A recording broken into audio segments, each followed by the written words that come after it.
narrating this because I'm scared out of my mind and I don't know what to do. I feel like I need to share this experience just so that someone knows what's going on, whether or not they believe me. For some backstory, I had an incident when I was 13. I used to get sleep paralysis when I was a kid. It was never anything too serious. I'd wake up unable to move, frozen in place, usually staring at the ceiling or the corner of my room. Sometimes I'd see shadows crawling across the walls. Once, I hallucinated a colony of bugs crawling all over my body. I could feel every single leg brushing against my skin, but nothing ever hurt me. It was just weird, creepy, harmless, I guess. Except for one time. My family owned a small cabin out in the woods by a lake. It sounds peaceful, I know, but I hated that place. I couldn't explain it, even back then. There was just this weird energy there, like something lurking in the shadows of the surrounding woods, always watching you. I tried explaining this to my family, but they would just look at me like I was crazy until that summer when my mom, my little brother, and I drove out to spend a few days there. My dad had to work late and planned to join us the next day. The first night out there, I had the worst sleep paralysis experience of my entire life. I woke up in the middle of the night, frozen stiff in my bed, unable to move or speak. The room was pitch black, but I could feel something in there with me. And then I saw it, a tall, shadowy figure standing in the corner of the room. It didn't move like a person. It kind of inched forward in such an unnatural way that it's hard for me to describe. The closest comparison I could make is zooming in on a specific part of a photo and watching it grow bigger, except in real life, like the space between us somehow just seemed to shrink little by little. I laid there, scared and stuck, just watching it slowly creep closer and closer, too slowly. It was like time was bending around it. Every inch it moved closer, stretched out into forever. I couldn't breathe. The figure just radiated hatred. I don't even know how to explain it. I could feel it wanting to hurt me, like it enjoyed the thought of watching me suffer.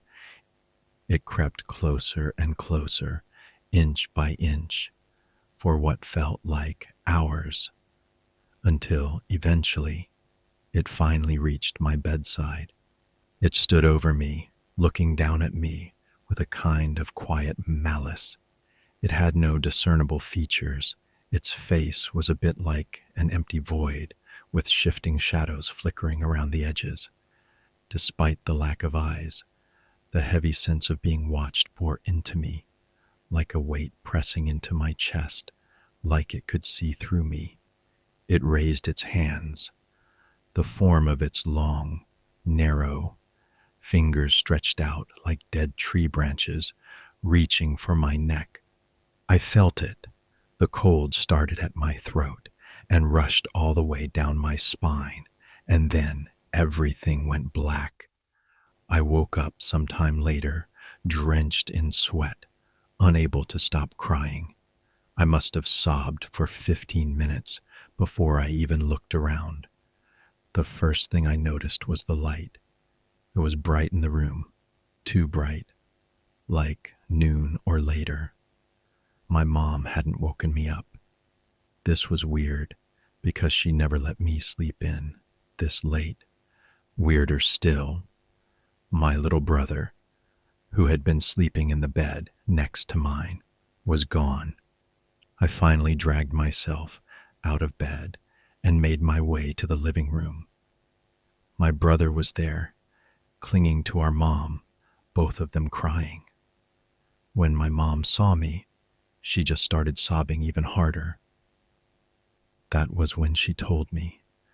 My dad had been hit by a car the night before, a hit and run. Nobody saw who did it.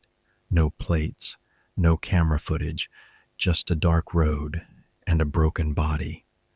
I tried telling myself it was just a normal episode of sleep paralysis, but a part of me could never stop thinking that what happened to me that night was connected to my dad's death somehow.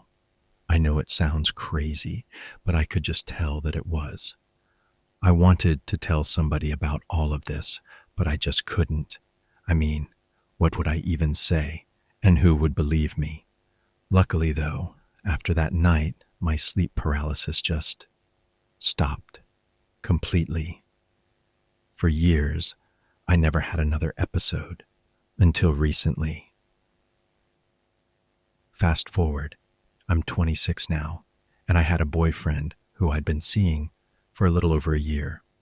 One day, while my boyfriend and I were over at my family's house having dinner with my mom and brother, the cabin came up in the conversation.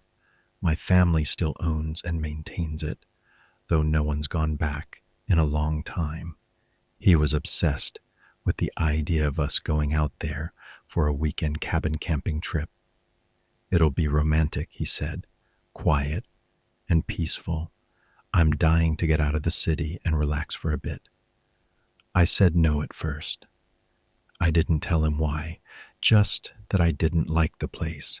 He wouldn't drop it, though. So, eventually, I gave in. The drive out there felt light and fun as we talked and listened to music.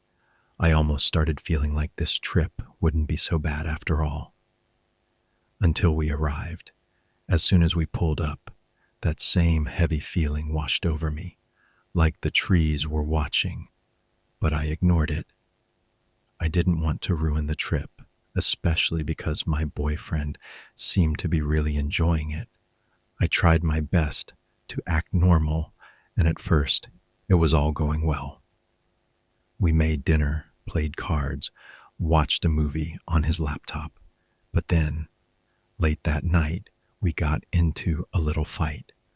I won't get into all the details here, but just know it was nothing serious. Just one of those stupid arguments couples have when they're tired and cranky. He decided to sleep in the guest room, the same room my brother and I used to sleep in as kids. I stayed in the master bedroom my parents would always sleep in. That night, I had sleep paralysis again. I woke up frozen, staring at the cracked doorway, and he was there, the dark figure, just barely visible in the shadows, peeking through the gap in the door. He didn't move this time. He just watched me, but the feeling was the same. Hatred. Like I was a spider trapped in a jar, and he was deciding how to pull my legs off. When I woke up, I told myself it was just a bad dream. Stress. Old memories coming back. But that morning, my boyfriend broke up with me. Out of nowhere, over nothing. I was stunned. The argument we had wasn't serious at all. It wouldn't have even crossed my mind that we would break up over something like that. I especially would have never expected this from him. He was always so calm and relaxed. That was one of the things I loved about him. I had never seen him overreact like that, and yet there he was, packing his things and heading out. He didn't even let me ride back with him, which really sucked, because we only took one car, and he was the one who drove us there. So, with no other option, I had to stay one more night alone in the cabin while I waited for my brother to come pick me up. Thankfully, though, the rest of the stay was pretty uneventful. Nothing happened. I thought maybe that would be the end of it. It wasn't. A few nights later, I was lying in bed, on the edge of sleep, when a familiar feeling started creeping over me. It was that horribly unsettling sensation of being watched I would always get whenever I went to the cabin. Alarm bells started ringing throughout my entire body. I opened my eyes, realizing that my body was once again frozen in sleep paralysis. The figure was there, standing fully in the doorway now, still not moving, but closer than he was last time. I have no idea how long I laid there, just watching him as he watched me, observing me with that air of hatred and malice that always seemed to surround him. Every second dripped by like cold water, stretching out into what felt like forever, before eventually, at some point, it all went black. I woke up the next day with a migraine, the kind that drills behind your eyes. I've never had migraines in my life. I tried letting it blow over, but it just wouldn't go away. It got so bad that it became hard for me to do my job at work. I went to the doctor a couple days later and was able to get a medication prescribed to me, but it didn't work, not even a little bit. The migraines kept coming back at random intervals, stronger and stronger each time, and nothing I did seemed to help whatsoever. Then, about a week after that, the figure came again. This time, he was just a few steps closer. The next day, my car's engine died. I had just bought it a few months prior, used admittedly, but we had it inspected before buying it, and the mechanic said it was in perfect shape. I took it back to the same mechanic who inspected it when I bought it, and he was just shocked. He said he had no explanation. He told me, "It's like you ran it for 10 years straight without ever turning it off." He couldn't even fathom the idea that it could have deteriorated so quickly and suddenly. It got worse from there.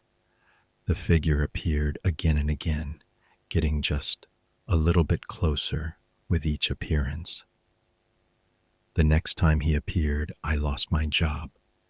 This came at a particularly bad time, right after my car had just died. A few nights later, he appeared again, standing at the foot of my bed now. I woke up the next day to a call from my mom. Our family's dog had died suddenly. In the night, my mom was devastated. We loved that big dummy.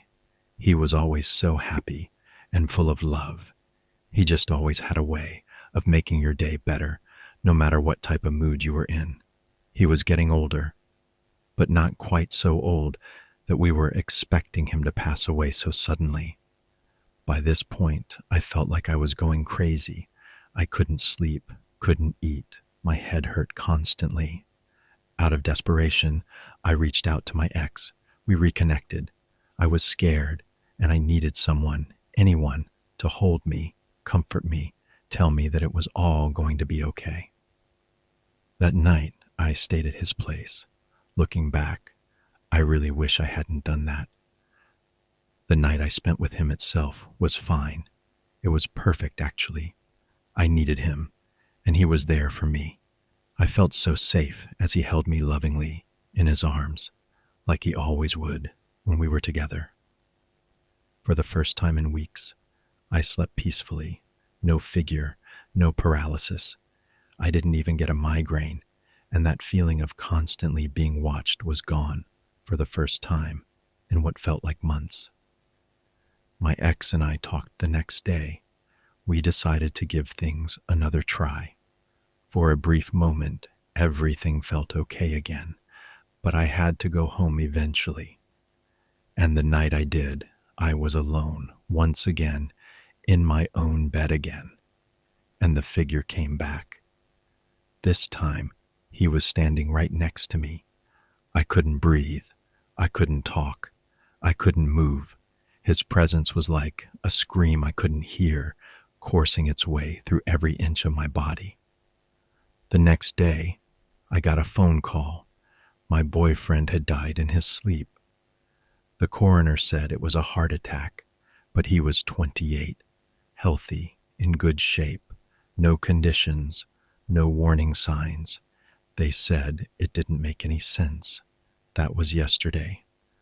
Now I'm here sharing this story because I'm terrified and I don't know what to do.